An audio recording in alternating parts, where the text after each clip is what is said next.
Assalamualaikum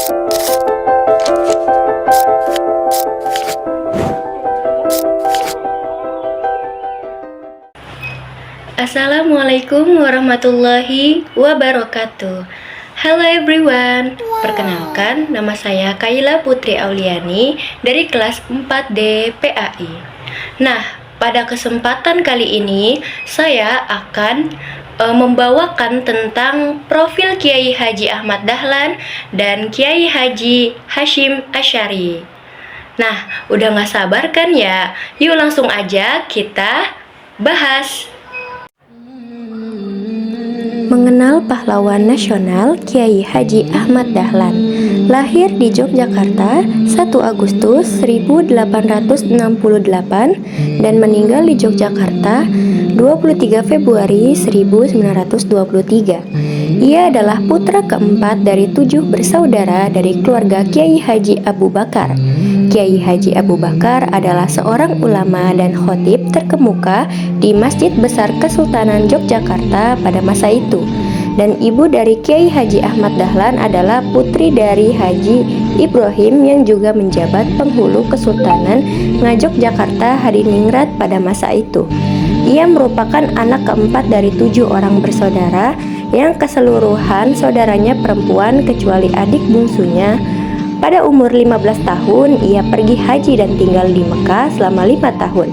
Pada periode ini, Ahmad Dahlan mulai berinteraksi dengan pemikiran-pemikiran pembaharu dalam Islam, seperti Muhammad Abduh Al-Afghani, Rashid Ridho, dan Ibnu Taimiyah. Ketika pulang kembali dan kampungnya tahun 1888, ia berganti nama menjadi Ahmad Dahlan. Pada tahun 1903, ia bertolak kembali ke Mekah dan menetap selama 2 tahun. Pada masa ini, ia sempat berguru kepada Syekh Ahmad Khatib yang juga guru dari pendiri NU, Kiai Haji Hasyim Asy'ari pada tahun 1912. Ia mendirikan Muhammadiyah di Kampung Kauman, Yogyakarta. Kemudian ia menikah dengan Siti Walidah, sepupunya sendiri, anak Kiai Penghulu Haji Fadil, yang kelak dikenal dengan Nyai Ahmad Dahlan, seorang pahlawan nasional dan pendiri Aisyah. Nah, selanjutnya Kiai Haji Ahmad Dahlan mendapat 6 orang anak, yaitu Johana, Siroj Dahlan, Siti Bushro, Irfan Dahlan, Siti Aisyah, Siti Zahra. Nah, kemudian selain itu Kiai Haji Ahmad Dahlan pernah pula menikah dengan Nyai Abdullah, janda Haji Abdullah. Ia juga pernah menikah dengan Nyai Rum, adik Kiai Munawir Krapyak. Kemudian selanjutnya juga ada peran Kiai Haji Ahmad Dahlan dalam pendidikan, gagasan Kiai Haji Ahmad Dahlan tentang pendidikan. Kemudian berawal dari ketidakpuasan dirinya ketika melihat adanya dualisme sistem pendidikan, yaitu sistem pendidikan Islam yang berbasis di pesantren-pesantren dan sistem pendidikan sekuler atau barat yang berbasis di sekolah-sekolah yang dikelola oleh pemerintah kolonial Belanda. Kemudian Kiai Haji Ahmad Dahlan memandang kedua jenis pendidikan tersebut dengan kacamata tersendiri. Dan Kiai Haji Ahmad Dahlan mencetuskan ide-ide dan pemikirannya yang kemudian menjadi bagian dari sistem pendidikan Muhammadiyah. Nah, kemudian model pendidikan Muhammadiyah ini kemudian diadopsi dan dijadikan model sistem pendidikan nasional. Sekolah pertama yang didirikan oleh Kiai Haji Ahmad Dahlan adalah Madrasah Ibtidaiyah Diniyah Islamiyah pada tanggal 11 Desember 1911 di Kauman, Yogyakarta. Nah, sekolah pertama yang didirikan Kiai Haji Ahmad Dahlan ini dibuka di rumahnya dengan sistem barat, yaitu dengan memakai meja, kursi, dan papan tulis.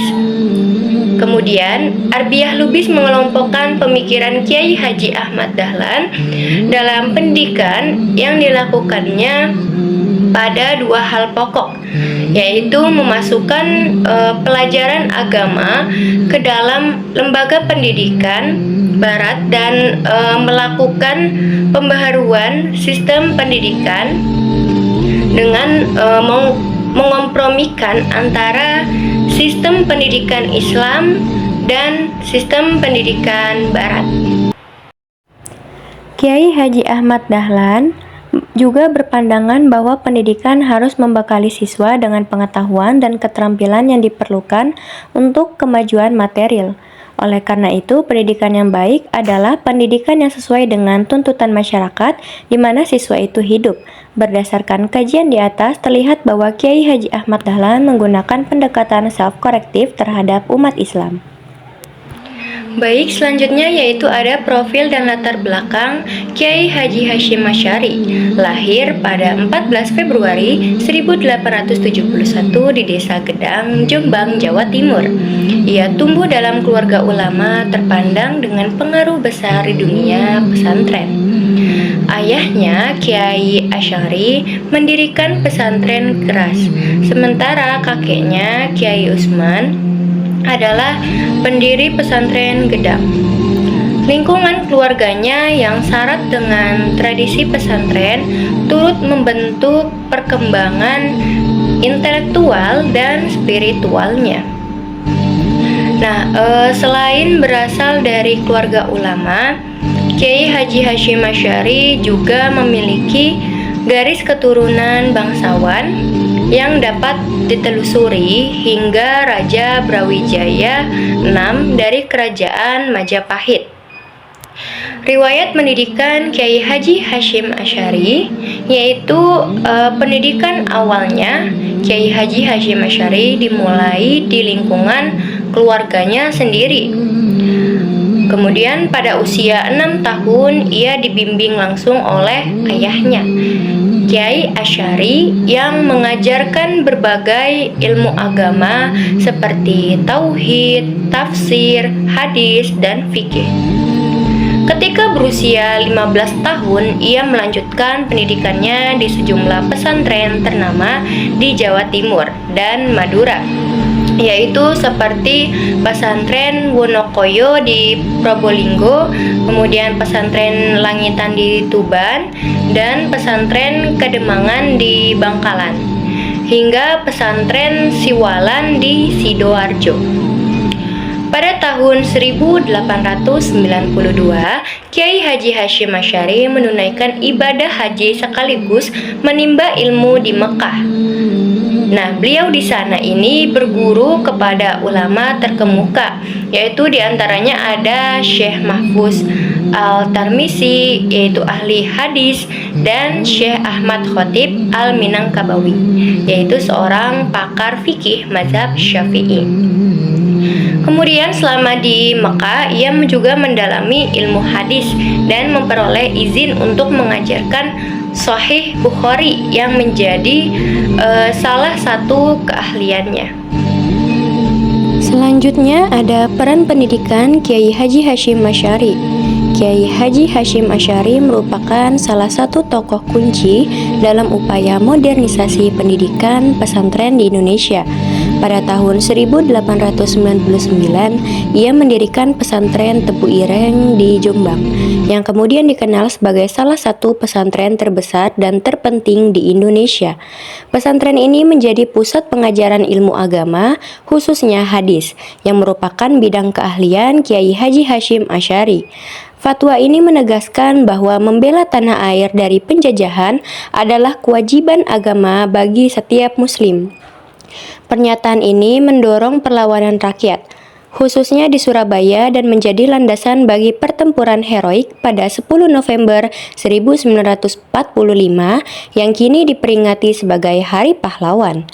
Tak hanya itu saja, perjuangan Kiai Haji Hasyim Asy'ari juga terlihat ketika ia mendirikan organisasi Nahdlatul Ulama atau NU Kiai Haji Hashim Asy'ari bersama para ulama se-Jawa dan Madura mendirikan NU pada 31 Januari 1926, sebuah organisasi yang berfungsi sebagai wadah bagi kaum tradisionalis Ahlussunnah wal Jamaah di Indonesia.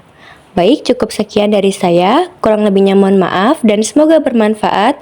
Wabillahi taufik wal hidayah. Wassalamualaikum warahmatullahi wabarakatuh.